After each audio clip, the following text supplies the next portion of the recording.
to you live from Thornbury Creek at Oneida, this is Locker Room with Burke Griffin and George Kuntz. Tonight's program is sponsored by the Oneida Nation. And now your host, Local 5 Sports Director, Burke Griffin.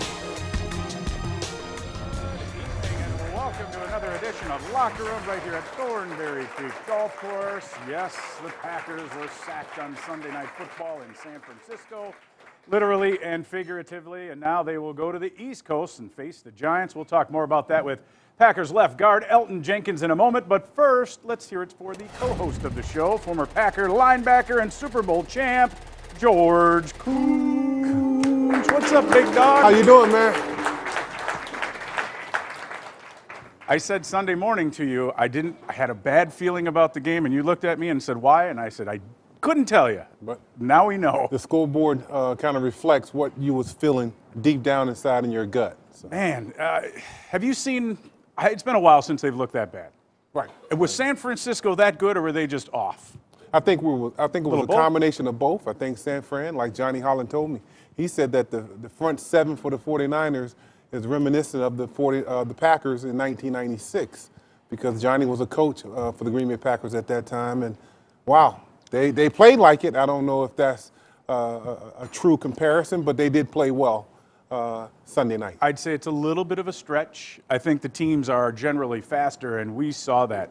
They can fly to the football. They kind of reminded me of Seattle a few years ago, defensively at least. Mm-hmm. The Legion of Boom that they had out there in Seattle, they were really, really fast. And the way they opened the game with the fumble, boom, next thing you know, San Fran gets the ball, touchdown.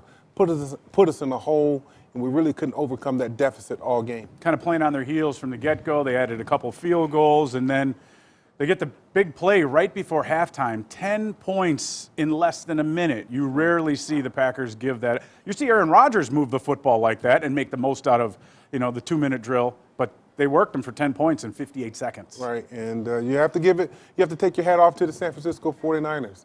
Very, very impressive.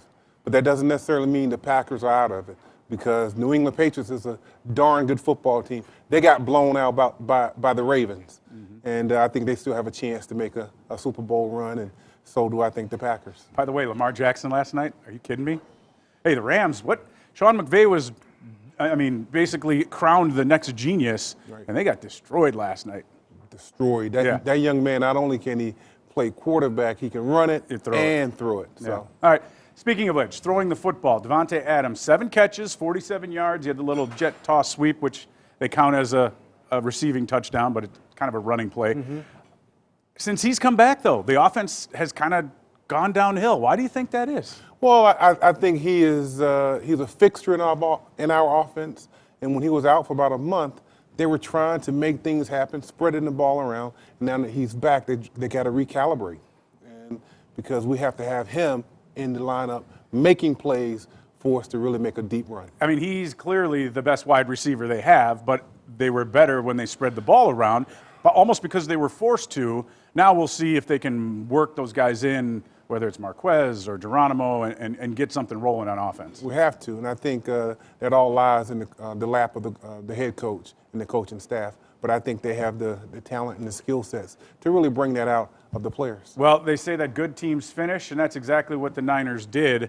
You thought the momentum had finally swung. They convert the 2-point play to make it 23-8, and 2 plays later, George Kittle. I mean, that guy, he is, I would say, between him and Travis Kelce, the top 2 tight ends in the league. And one thing about the tight end position this year against the Packers, that is sort of like our kryptonite. Yeah. Whenever we play a team with a really good tight end, we struggle. And it was the same thing against the 49ers Sunday night. Done. We're not talking about it anymore. It's over. All right. Time for a second. Hey, we got a little round of applause there. We don't like to talk about Packer losses either, just like the guys in the locker room after. But we had to go over it and cover the reality of what happened. All right. Time for a segment we like to call the good, the bad, and the ugly. The good, there wasn't much, but Zadarius Smith, another sack and a half, gets a little tribute in there. 3 quarterback pressures, 6 tackles. He's already got 10 sacks this season, and both the Smith boys have hit over 10 each. First time in Green Bay Packers history. Right. They've been keeping stats as an official stat since 1982. the Packers have never had two players at the same time on the same team to have double digits in sacks. And we've had some great combos. Reggie White, Sean Jones, Clay Matthews, Nick Perry. So Clay Matthews, Julius Peppers. Yeah. Now you have Zadarius and Preston Smith. So take your hat off to them. Those guys are having a great year. Bryce Pop and Reggie White. That's true. I mean, there's a bunch of them along lines. All right, the passing game. O-line and Aaron Rodgers, 3.2 yards per pass, worst in his career, 5 quarterback sacks, 10 hits on the QB. We'll talk about it with Elgton in a moment, but Matt LaFleur said it, probably their worst performance of the year up front. I would think so, because the stat that really bothers me is when Aaron Rodgers went out the game, there was 0 for 13 on third down. And we know that if you can't complete a third down or convert on third down, you're going to be struggling and behind the chains all night long. Well, you must have looked at my script, because that's the ugly. 1 for 15 overall. I'm a genius, Bert. on third down. All right, when we come back, Packers offensive lineman Elgton Jenkins is in the house. Don't go anywhere.